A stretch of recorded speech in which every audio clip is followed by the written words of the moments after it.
Channel monetize असून सुद्धा मी गेली 4 महिने YouTube चॅनलवरती व्हिडिओ टाकला नाही. माझ्या व्हिडिओला चांगले व्ह्यू येत होते, चांगल्या प्रकारचे व्ह्यू येत होते आणि तरी देखील मी चॅनलवरती व्हिडिओ टाकणं हे बंद केलं होतं. त्याचं कारण मी तुम्हाला सविस्तर या व्हिडिओमध्ये सांगणार आहे. त्यासाठी व्हिडिओ अगदी शेवटपर्यंत पाहत राहा.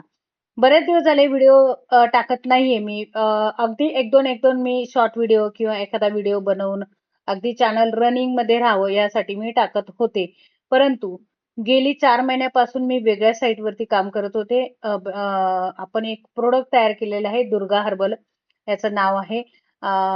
तर हा जो ब्रँड आहे मी तयार केलेला आहे आणि यासाठीच मी वेळ देत होते. त्याच्यामुळे मला YouTubeवरती व्हिडिओ टाकायला अजिबात वेळ मिळाला नाही. औषध तयार करण्यापासून तर त्याचं सेलिंग आणि त्याचं मेन म्हणजे ते लॉन्च कुठे करायचं, कुठल्या साईटवर करायचं, या गोष्टी पर्यंत आपल्याला जे आहे ती माहिती काढून आणि पूर्ण त्या प्रॉडक्टची जे आहे ते आपल्याला इतर लोकांपर्यंत पोहोचवायचं होतं. तर सगळ्यात जास्त चांगला प्लॅटफॉर्म मला सगळ्यांनी सजेस्ट केला तर तो आहे म्हणजे Instagram. तर Instagramचा मी मदत घेऊन आपला जो हे जो दुर्गा हर्बल कंपनीचा ब्रँड बनवला आहे, तो मी तिथे लॉन्च केला आणि तिथं मला चांगल्या प्रकारे प्रतिसाद मिळायला लागला. प्रतिसाद तिथं मिळाला, परंतु त्याआधी जे 4 महिने आहे आपल्याला त्याचं वर्क खूप जास्त प्रमाणात होतं. म्हणजे पावडर बनवण्यापासून आयुर्वेदिक औषध आहे हे आणि हे आयुर्वेदिक औषध बनवण्यासाठी आपण वेगवेगळ्या याच्यामधून वेगवेगळे जे आयुर्वेदिक प्रॉडक्ट असतात ते आपल्याला जमा करावे लागतात. ते तितकेच प्युअर पाहिजे किंवा तितकेच ओरिजिनल किंवा त्याला तेवढी क्वालिटी पाहिजे. ह्या सगळ्या गोष्टी चेक करणं किंवा त्या गोष्टी ज्या आहेत त्या अ, अ, म्हणजे अखंड त्या घेणं, त्यानंतर त्याची पावडर बनवणं, त्यानंतर त्याची पॅकिंग बनवणं, त्यानंतर स्टिकर बनवणं, त्यानंतर ऑर्डर कशा घ्यायच्या, रजिस्टर कसं मेंटेन करायचं, ह्या गोष्टीमध्ये प्रचंड वेळ वाया जात होता. आणि दिवसाला जर आपल्याला 5-10 जरी फोन आले तर त्याच्यामध्ये आपल्याला सुरुवातीला एखादीच ऑर्डर आपली बुक होते. त्याच्यामुळे सुरुवातीला थोडंसं टेन्शन होतं. माल तयार झालेला असतो आणि तो सेल होईल का नाही होईल या गोष्टींचं पण टेन्शन असतं. त्याच्यामुळे काय झालं, जो YouTube चॅनल आहे माझा मॉनिटाईज झालेला, त्याच्याकडे माझं दुर्लक्ष झालं. YouTubeकडे दुर्लक्ष झालं कारण मला म्हणजे पेमेंट म्हणजे आपलं जे आहे आपण महिन्याला अर्निंग आपली झाली पाहिजे. आपलं जे महिन्याला इन्कम जी आहे ती झाली पाहिजे. त्यासाठी मी कटाक्षाने प्रयत्न करत होते आणि मला असा बेस पाहिजे होता का तो कुठेही एका महिन्याला म्हणजे स्टॉप होणार नाही. थोडंफार तरी आपल्या पदरामध्ये कुठेतरी पडेल. याच हेतूने मी काम करत राहिले आणि त्याच्यानंतर मी हा ब्रँड बनवला. YouTube ह्या माझा चॅनल जो आहे तो पहिला चॅनल आहे माझा आणि मला YouTubeवरती काम करायला प्रचंड आवडतं. परंतु हा ब्रँड बनवल्यानंतर मला वाटलं का तो ब्रँड जो आहे तो जास्तीत जास्त आपला Instaवरती चालेल. त्यामुळे मी अगोदर Instaवरती त्याला लॉन्च केलेलं होतं सगळ्यात पहिले आणि देन बाकीच्या साइडवर मी त्याला लॉन्च केलेलं आहे. आणि हा आहे आपला दुर्गा हर्बल पावडरचा आपलं प्रॉडक्ट आहे. हे प्रॉडक्ट इतकं छान आहे.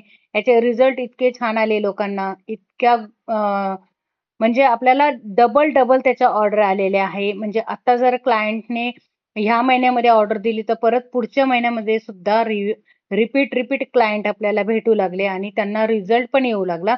मेन म्हणजे आपलं हे जे प्रॉडक्ट आहे, याचे कुठलेही साइड इफेक्ट नाही. यामध्ये कुठलाही फूड कलर नाही. यामध्ये कुठलंही तुम्हाला केमिकल्स आढळणार नाही. अगदी याला आपण टिकवण्यासाठी सुद्धा काहीही वापरत नाही. त्यामुळे हे प्रॉडक्ट जे आहे, एखादं ते प्रॉडक्ट आपण जर फक्त आपण मंथली बनवलं प्रॉडक्ट तर ते देत असतो. बाजारात महिन्याचा आणायचं आणि कोर्स घ्यायचा परत आहे. पुन्हा त्या प्रॉडक्टला आपण कसं सेल करायचं किंवा त्यासाठी जाहिरातबाजी कशी करायची किंवा लोकांना ते प्रॉडक्ट जे आहे त्याविषयी माहिती आपण कशी सांगायची, अगदी या छोट्या-छोट्या गोष्टी आपण शिकलं पाहिजे.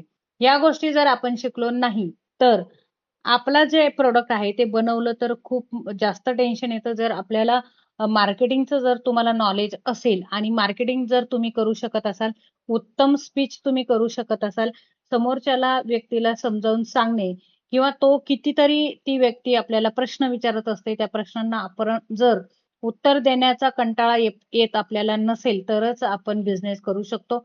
असं मला ह्या 4 महिन्यात तरी अनुभवाला मिळालं आहे. आता ह्या 4 महिन्यामध्ये खूप सारे अडचणी आल्या, अडी-अडचणी आल्या, खूप साऱ्या गोष्टींचा सामना करावा लागला.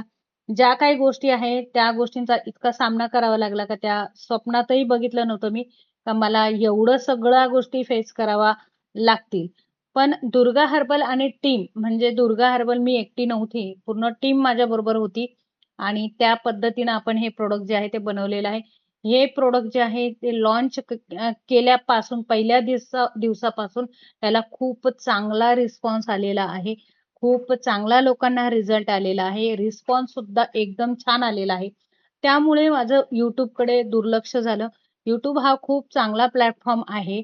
इथे ₹1 देखील खर्च न करता आपल्याला अर्निंग आपण करू शकतो. परंतु ती हळू आपली अर्निंग होत असते. आपल्याला काही एकाएकी महिन्याला पैसे येत नाही.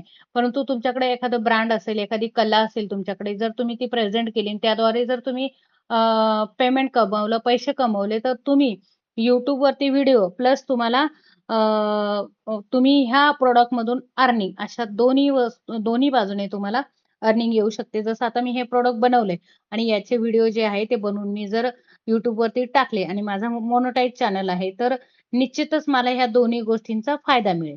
त्याच्यामुळे हे जे प्रॉडक्ट आहे ते मी बनवण्याचा निर्णय घेतला. अगोदरच मला थोडंसं नॉलेज होतं या सगळ्या गोष्टींचं आणि टीमचा देखील सपोर्ट मला मिळाला. त्यामुळे मी हे प्रॉडक्ट बनवू शकले. जितक्या प्रमाणात बनवू शकले, तितक्या प्रमाणात मी सेल करू शकले आणि मेन म्हणजे आपण एखादं काम जर हाती घेतलं, तर ती स्वतः करण्याची तयारी पाहिजे. असं नाहीये का मग मी पावडरी बनवण्यासाठी किंवा पॅकिंगसाठी किंवा बाकीच्या गोष्टींसाठी आपण इतरांचा हातभार घेऊ किंवा हे मला करू लागेल, ते मला करू लागेल, असं नाहीये. सुरुवातीला तुम्हाला पूर्ण झोकून द्यावं लागतं एखाद्या कामामध्ये. त्यानंतरच तुम्हाला जे आहे ते कामामध्ये यश मिळतं, त्या गोष्टीमध्ये यश मिळतं.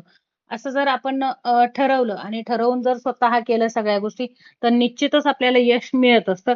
आता राहिली गोष्ट ही स्टिकरची, तर फार लांबून हे स्टिकर म्हणजे जवळपास ही सुविधा नाहीये आणि फार लांबून हे स्टिकर वगैरे हे बनवून आपल्याला आणावं लागतात. जवळपास नाहीये माझ्या खूप अडी-अडचणी आणि त्यानंतर एखादं प्रॉडक्ट बनवलं, त्यानंतर ते सेलिंग आहे, त्याच्यानंतर ते बनवणं आहे, कुठल्या कंपनीद्वारे पाठवायचंय, पोस्टाने पाठवायचंय, कुरिअरने पाठवायचंय, प्रॉडक्ट कसं निर्माण करायचं किंवा एखादा बिझनेस आपण कसा करू शकतो आणि तो जगाच्या बाजारामध्ये कसा लॉन्च करायचा. ह्या गोष्टीचं जर तुम्हाला गाईडन्स हवा असेल, तुमच्याकडे जर अशा काही नवीन-नवीन कल्पना असतील, तर माझ्याबरोबर नक्कीच शेअर करा. जर तुम्हाला माझ्याकडनं काही गाईडन्स पाहिजे असेल म्हणजे मार्केटिंगबद्दल पाहिजे असेल किंवा मग तुम्हाला बाजारामध्ये ज्या प्रायव्हेट कंपन्या आहेत त्यांच्याबरोबर कसं डील करायचं किंवा पोस्टामध्ये रजिस्ट्रेशन वगैरे कसं करायचं किंवा याचे लायसन्स कसे काढायचे. जर तुम्हाला आयुर्वेदिक प्रॉडक्टचं वर जर तुम्हाला काम करायचं असेल, तर त्याला लायसन्स पाहिजे असतात. बाकीचा कुठलाही तुमचा बिझनेस असो, तरी मी त्याच्यामध्ये तुम्हाला गाईड करू शकते. जर तुम्हाला बिझनेस करायचा असेल, तर मला कमेंट्स बॉक्समध्ये नक्की हो म्हणा. मी तुम्हाला सविस्तर माहिती देईल. धन्यवाद.